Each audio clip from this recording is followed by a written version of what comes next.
Welcome. There's something on my phone. This live is around the conversation of the women. So my work is predominantly around women, but the women's work that needs to be done. The women's work that needs to be done in a very deep sense on a cellular level and a DNA level. There's just so much here. I've talked a bit about the woman wound. The woman wound and the witch wound are very similar. They fall into the similar space. And the sister wound, the woman wound, the mother wound, the witch wound, they all are quite similar, and they have different. I think you could probably say like a wife, the lover wound or the wife wound or partner wound. God, anyway, it's all wounded, but if we can really look at the dark sides or the shadow stuff of our issues, like, we say the issues are in your tissues a lot as body workers, but what we can say, for me, I believe, is that the DNA and the patterns and the soul patterns and the ancestral and the lineage of what we've come through and what we've journeyed through in this life has a lot to do with how we can receive what we're coming into, and then how we react with it. So one of my teachings to share would be first we need awareness. So that's like the first one is awareness.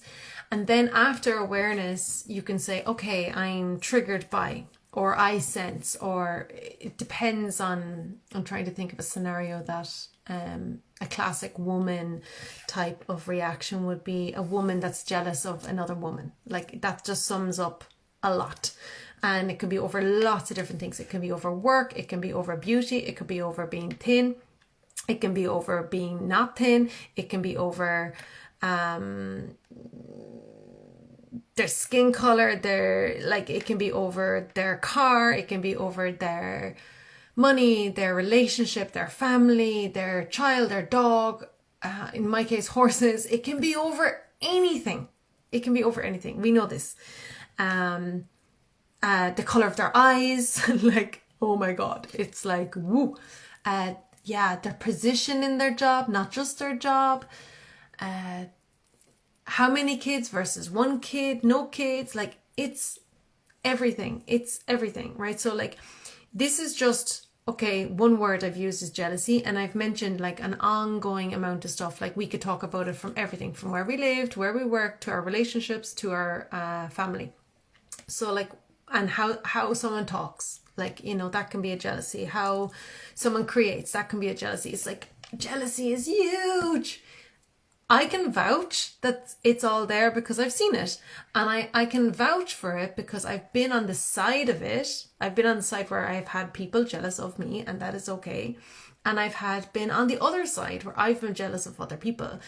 So to be honest, I think that's kind of everyone. Like, it's not a thinking, it's a knowing. And from what I've experienced through talking and sharing with people in my whole life, with women and all the different fields I've been in, jealousy is huge. I feel like someone that says, I have no jealousy, often does, but they haven't actually identified it's jealousy, and they're just calling it something else, or they're just naming it something different, or they're just saying they don't like someone instead of actually realizing why they don't like the person, because they're probably jealous or something like this. There's so much in it. Whoa, that's just a whole big one. So I don't need to really educate anyone on what jealousy is. It's more like what happens if you experience that. So like, that's the practice to start noticing. So a classic one. So someone wants a car, they don't have a car, or someone has a better car than them, and there's a jealousy. So I'm using very materialistic things because it's easier than to try to use energetical or other stuff. Because the physical form, unfortunately, is the kind of first level of it, and it's kind of the most shallowest. You know, if you have jealousy over a physical thing, it's so deep in our subconscious and our soul level. There our own stuff, you know, that's our own stuff of why that's triggering. If there's stuff on the same thing basically. I was going to say, if there's stuff on the soul level, I'm like, it is on the soul level, but it's manifesting in this physical level. So when we have the jealousy bits, like, it's to notice why it's there, right? Like noticing why it's there. Like the stomach, I think, is a really big one. I'm very orientated around my stomach, but I feel like it's a very common one that, like, there's a tension. Sometimes it's different in different people. Like, they get tension in the throat, they get tension in the chest, they get tension in the, even lower down in the sacral kind of area, or the solar plexus, which the other day I couldn't remember that name of the chakra, you know, in that kind of area. So like, it depends on where it hits us and where our sensitivity is. And a contraction, a tension arises.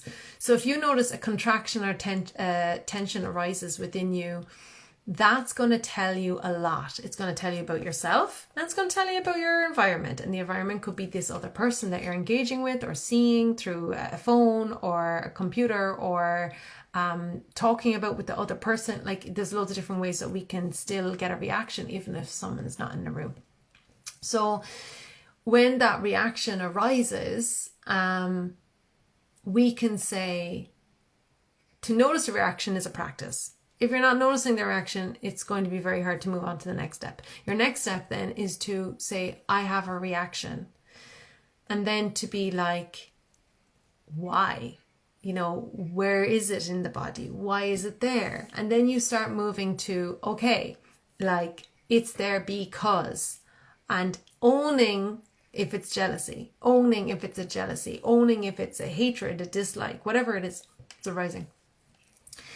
And then owning it to someone else, like kind of witnessing it, like, hi, like, you know, if you have a partner or a friend, and be like, I hate when they do that, but that's because, like, I really want that. You know, I hate when they have that car because I really want that. Or, you know, rather than like the kind of really positive thing, this is kind of falling a bit into materialism as well, but like a more positive outlook would be like, I'm really aspired to have that car.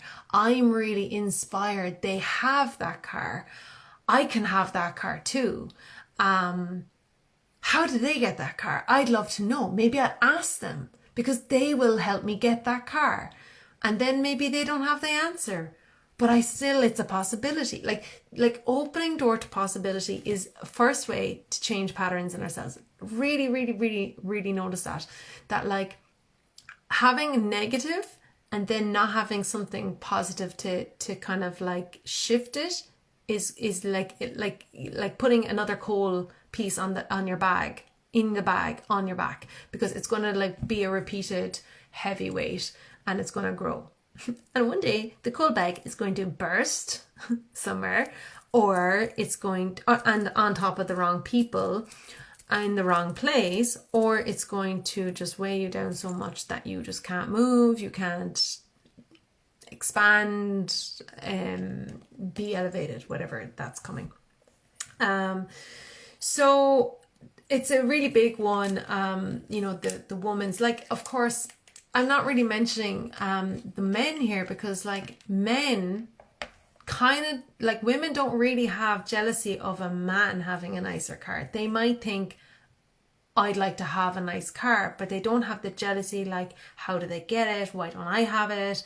Why them? Why not me? It's somehow that just obviously sums up, it has nothing to do with the car. It's now to do with the gender, the competition, the complexity of this. So where did this come from? So like I've had a lot of bullying in my life. I've had a lot of women being aggressive and women putting stuff on me because of their own projection or struggles or lots of different things. And I'm not saying that I have never done that. Definitely 100% have done it on my path. I'm at a place now where I can really pull myself if there's something arises. I'm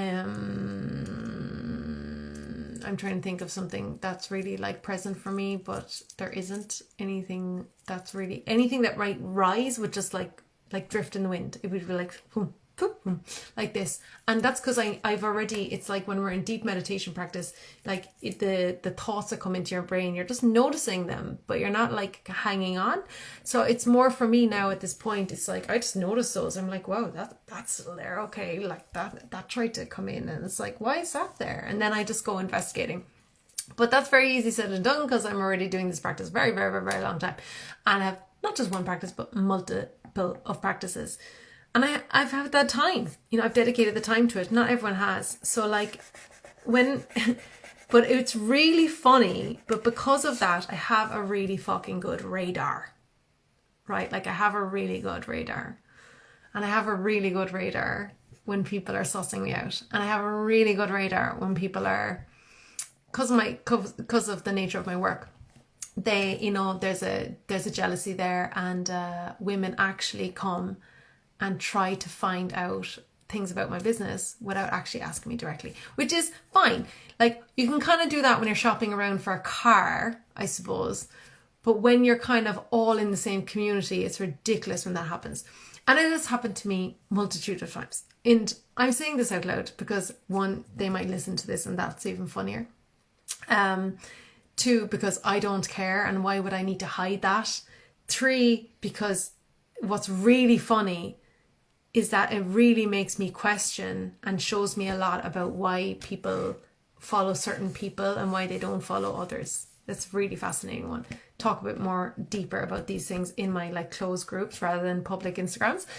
But I have this like other aspect of like when I'm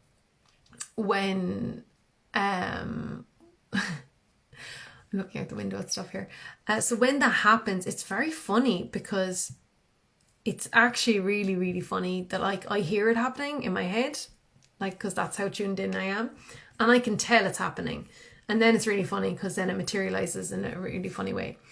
So then I'm like going, okay, that's sad. You know, someone can have these things. So like,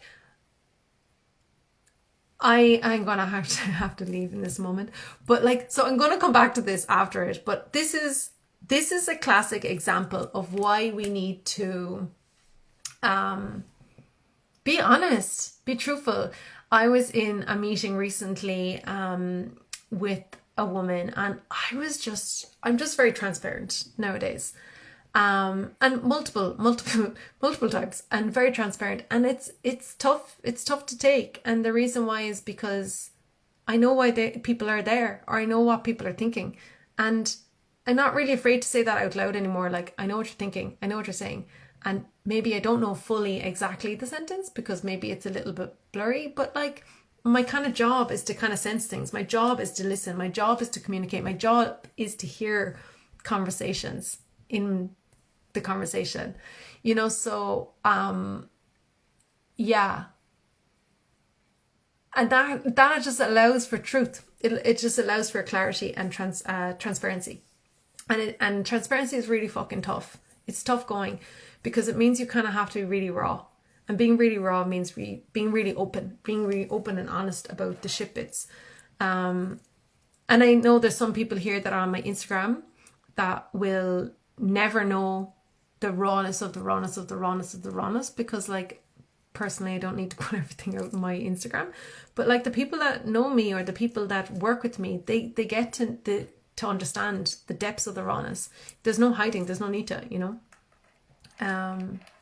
Okay, much blessings to you all. That's a little bit on the sister one. Talk to you all soon. Slán. Bye.